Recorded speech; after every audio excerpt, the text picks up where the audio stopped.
गरीब किसान की किस्मत। कलापुर नाम के छोटे से गांव में मोहन नाम का एक किसान रहता था। मोहन बहुत ही गरीब किसान था और उसके पास खुद का ना ही कोई खेत था और ना ही खेती के लिए कोई ज़मीन थी।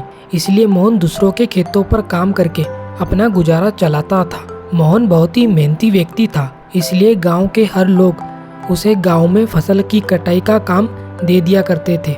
और फिर जब एक दिन मोहन गांव के किसी खेत पर काम कर रहा था, तभी उसको देखकर वहां गांव के सरपंच साहब आए और फिर राजेश सरपंच साहब मोहन से कहने लगे, अरे मोहन, हमने सुना है कि तुम खेतों की फसल की कटाई बहुत अच्छे से करते हो, इसलिए मोहन, मैं तुम्हें इस बार मेरे खेत की फसल की कटाई का काम तुमको दे रहा हूँ और इसके लिए मैं तुम्हें उचित दाम भी दूंगा। और मोहन, कल से ही खेत की फसल की कटाई का काम चालू करना है, इसलिए सुबह तुम जल्दी आ जाना। तभी राजेश सरपंच साहब की पूरी बात सुनने के बाद मोहन कहने लगा, ठीक है सरपंच साहब, मैं कल सुबह से ही आपके खेत पर काम करने के लिए आ जाऊंगा। और फिर इतना कहकर सरपंच साहब वहां से चले गए। फिर मोहन जब शाम को घर पहुंचा, तब उसने उसकी पत्नी रेशमा को पूरी बात बताई और फिर उसकी पत्नी रेशमा से मोहन कहने लगा, अरे रेशमा, मुझे कल सुबह जल्दी खेत पर काम करने के लिए जाना है, इसलिए तुम मुझे जल्दी से सुबह खाना बनाकर दे देना। फिर अगले दिन जब सुबह मोहन खेत पर घर से काम करने के लिए निकल रहा था, तभी वे उसकी पत्नी रेशमा से कहने लगा, अरे रेशमा, जल्दी से खाने का डब्बा बांध दो, मुझे देर हो रही है। फिर कुछ ही समय के बाद मोहन खेत पर जाने के लिए घर से निकल गया और फिर मोहन राजेश सरपंच साहब के खेत पर पहुंचा और वहां पर काम करने लगा। तभी फिर कुछ समय के बाद दोपहर के 2 बज चुके थे, इसलिए मोहन ने अपना खाने का टिफिन निकाला और फिर वे खाना खाने लगा। तभी वहीं पर उसी खेत में 2 और किसान काम कर रहे थे, हरी और लल्लन, और वे दोनों बहुत ही आलसी किसान थे। वे मेहनत करने से कतराते थे और उन दोनों को मुफ्त का खाना खाने की आदत थी और वे दोनों गांव के हर एक व्यक्ति को परेशान किया करते थे। तभी फिर हरी और लल्लन आपस में बात करने लगे, अरे हरी भाई, आज तो बहुत जोरों की भूख लगी है और सुबह से कुछ भी नहीं खाया है, इसलिए कहीं से खाना मिल जाता तो बहुत अच्छा होता। तभी हरी की पूरी बात सुनने के बाद लल्लन कहने लगा, अरे हरी भाई, तुम्हें खाना खाना है? कोई बात नहीं, वो देखो मोहन खाना खा रहा है, आज उसी को बेवकूफ़ बनाकर उसके टिफ़िन का खाना हम खा लेते हैं, चलो जल्दी उसके पास। तभी फिर वे दोनों मोहन के पास गए और जाकर कहने लगे, अरे मोहन भाई, आज तो तुम्हारे टिफ़िन से बहुत अच्छी खुशबू आ रही है, ऐसा क्या लाए हो खाने में? तभी हरी और लल्लन की पूरी बात सुनने के बाद मोहन कहने लगा, अरे लल्लन भाई, आज तो खाने में मैं आलू के पराठे लाया हूँ, क्या आप दोनों को खाने हैं? तभी हरी और लल्लन कहने लगे, अरे हाँ मोहन भाई, जरा हम भी तो खाकर देखें आखिर कैसे बने हैं तुम्हारे आलू के पराठे। तभी फिर हरी और लल्लन ने मोहन के टिफ़िन के सारे आलू के पराठे खा लिए और फिर वे दोनों मोहन से कहने लगे, अरे मोहन भाई, माफ़ करना, हम दोनों तो स्वाद के चक्कर में तुम्हारे टिफ़िन के सारे आलू के पराठे ही खा गए और तुम्हारे लिए तो कुछ नहीं बचा, अब तुम क्या खाओगे? तभी हरी और लल्लन की पूरी बात सुनने के बाद मोहन कहने लगा, अरे भाई कोई बात नहीं, मैं घर पर जाकर खा लूँगा, घर पर और भी रखे हुए हैं। और फिर इतना कहकर मोहन वापस खेत में काम करने लगा। तभी फिर मोहन को वापस काम करता हुआ देख हरी और लल्लन उस पे हंसने लगे और फिर वे दोनों आपस में बात करने लगे कि देखा हरी भाई, आज कैसे हमने मोहन को बेवकूफ़ बना दिया और उसके टिफ़िन के सारे आलू के पराठे खा लिए।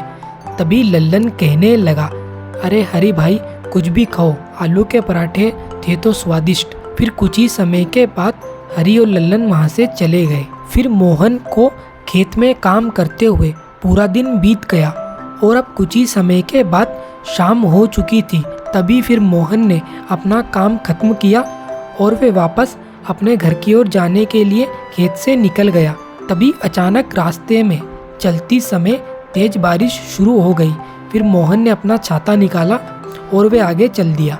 फिर जब मोहन गांव के रास्ते से गुजर रहा था तभी उसे रास्ते में एक लड़की मिली और वे बहुत रो रही थी। तभी उसे देखकर मोहन उससे कहने लगा, अरे बहन, इस तरह क्यों रो रही हो, क्या बात है?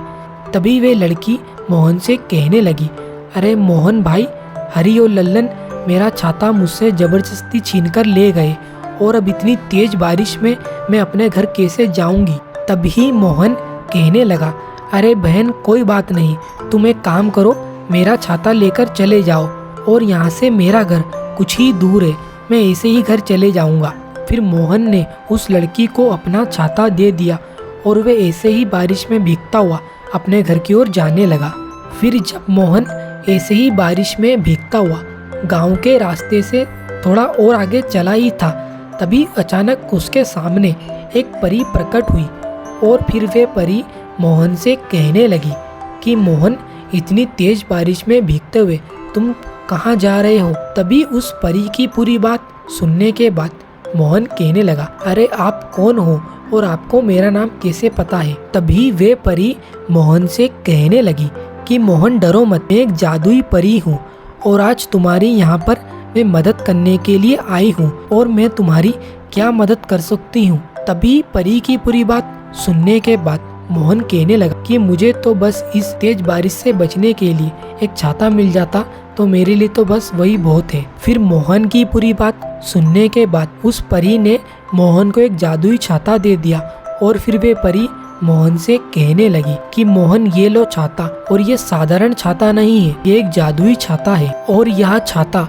तुम्हारी हर प्रकार से मदद करेगा। फिर वह परी मोहन को छाता देकर वहाँ से चली गई। फिर मोहन उस छाते को लेकर थोड़ा और आगे चलने लगा। फिर जब मोहन उस जादुई छाते को हाथ में पकड़कर रास्ते में चल रहा था तभी वे जादुई छाता मोहन से कहने लगा, अरे मोहन, मैं एक जादुई छाता हूँ और तुम्हें मुझे इस तरह हाथ में पकड़ने की कोई ज़रूरत नहीं है, इसलिए तुम मुझे छोड़ दो तो और तुम आगे आगे चलो, मैं तुम्हारे साथ अपने आप ही चलूंगा। फिर मोहन ने छाते को छोड़ दिया और वे छाता अपने आप ही उसके साथ चलने लगा।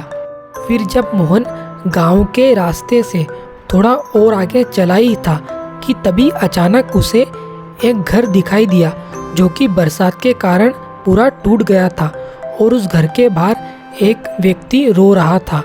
तभी फिर मोहन उसके पास गया और जाकर कहने लगा, अरे भाई, आप इस तरह क्यों रो रहे हो? अभी फिर मोहन की पूरी बात सुनने के बाद वह व्यक्ति कहने लगा, अरे भाई, तेज बरसात ने तो मेरा पूरा घर ही तोड़ दिया और मेरे पास अब इतने पैसे भी नहीं हैं कि मैं इसे वापस ठीक कर सकूं।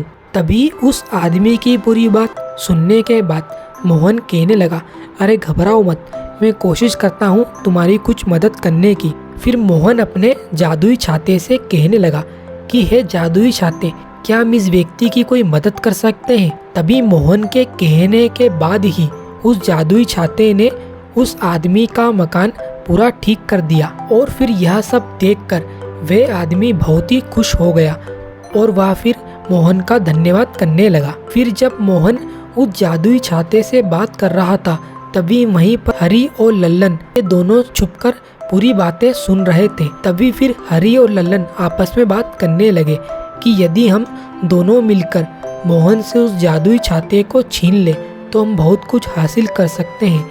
चलो हम मोहन से उस छाते को छीन लेते हैं। फिर कुछ ही देर के बाद हरी और लल्लन मोहन के पास आए और उसके हाथ से वह जादुई छाता जबरदस्ती छीनकर ले गए और मोहन बेचारा कुछ नहीं कर सका और फिर मोहन बहुत ही उदास हो गया। तभी फिर मोहन को उदास देखकर वह जादुई परी मोहन के पास वापस आई और फिर कहने लगी कि मोहन, क्या बात है, तुम तो इतने उदास दिख रहे हो।